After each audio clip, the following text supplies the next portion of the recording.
So what happens when a famous TV host gets fed up and deliberately publishes his own bank details in a national paper, daring thieves to take his money? Now, in a spectacularly reckless move, Jeremy Clarkson did just that. He was trying to prove that the panic around identity theft was just a storm in a teacup after a government data loss. So he published his bank account number and sort code in the Sun national newspaper. The result? Someone immediately used his details to set up a £500 direct debit donation to a diabetes charity. This cautionary tale reveals a critical blind spot many businesses have with their payment systems. For me, on my ongoing quest to secure Salesforce, I'm looking at the integrations in my Salesforce org for potential weak links in the security chain. And one of those is my current direct debit provider. What Clarkson learned the hard way at direct debit fraud is key to protecting your company from a similar disaster.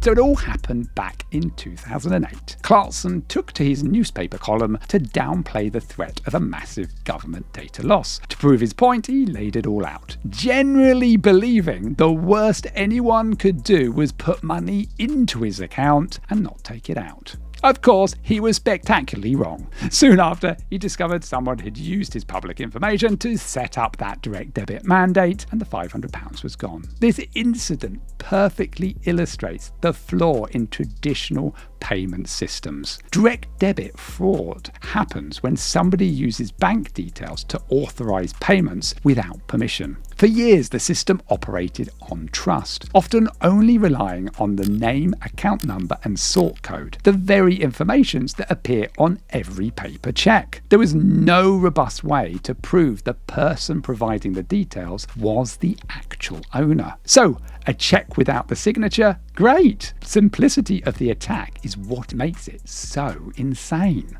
Now, this is where the story stopped being funny for me and became a critical part of my mission to secure Salesforce. This is where the scale of the problem kind of explodes. Your business manages thousands of customer payments and is a treasure trove of data. If your processes rely on some outdated model that fooled Clarkson, you're exposed to the same risk, but on an industrial scale. The consequences can be severe. Now, first, the direct financial hit from that unauthorized transaction. Second, the blow to your reputation. Criminals steal £1.17 billion worth of money through fraud in the UK, and this was in 2024, showing that financial fraud is an epidemic. The core problem is the same as Clarkson's, a lack of verification. When a customer signs up for that direct debit, how do you know who they are and if they're legitimate? Your system just accepts the details on face value. You're trusting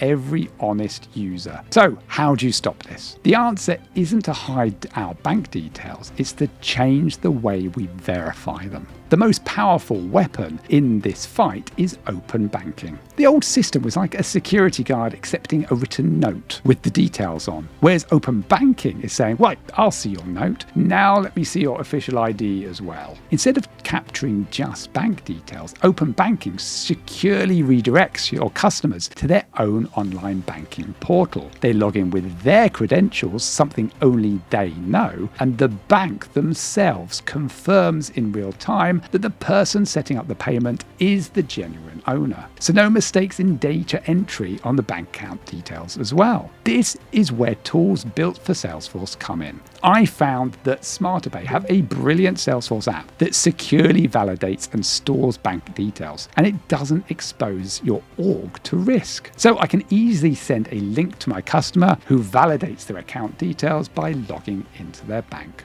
This one step completely short-circuits the fraud Clarkson experienced. A criminal with a stolen account number is stopped dead. They can't log into the victim's bank account, so they can't authorize the payment. It verifies ownership not just information. So while open banking is one of the security controls I'll put in Salesforce, there is a load of other things that you can do to secure your Salesforce platform. One of them is absolutely make sure that multi-factor authentication is enabled. And this is part of your license agreement with Salesforce, that it should be enabled. But I'm still seeing orgs where this is disabled. This is non-negotiable. It should be enforced for every single user to create a fundamental barrier against stolen passwords. Secondly, secure your APIs and integration policies. Every connection to your Salesforce org is a potential doorway for an attacker. Ensure all your APIs use strong authentication, vet your third-party vendors, your connected apps, and also don't let any users authenticate an app on the internet that could expose your org to data loss. Third, segregation of duties. Not everyone needs the power to change payment mandates or view data. Follow the principle of least privilege, where you're only showing information to users who need it for their role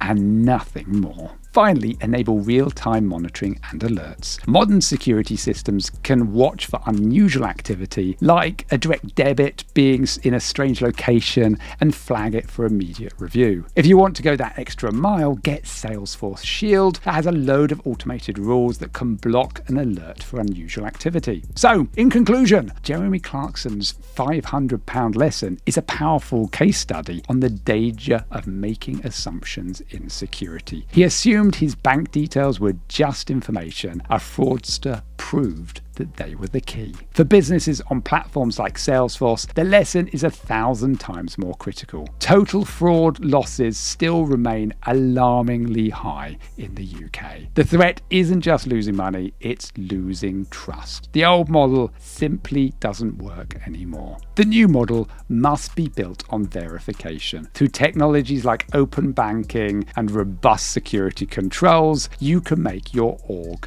really solid in its security. And this is why native apps from companies like SmarterPay are so important. So don't wait for your own Clarkson moment. The critical question driving this is, are you trusting your companies or truly verifying them?